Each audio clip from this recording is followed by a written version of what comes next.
меня в этом плане капризная. Магазины они признают.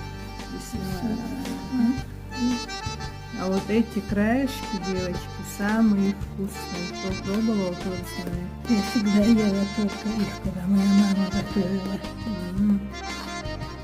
Они не очень сладкие. И хрустящие чуть-чуть.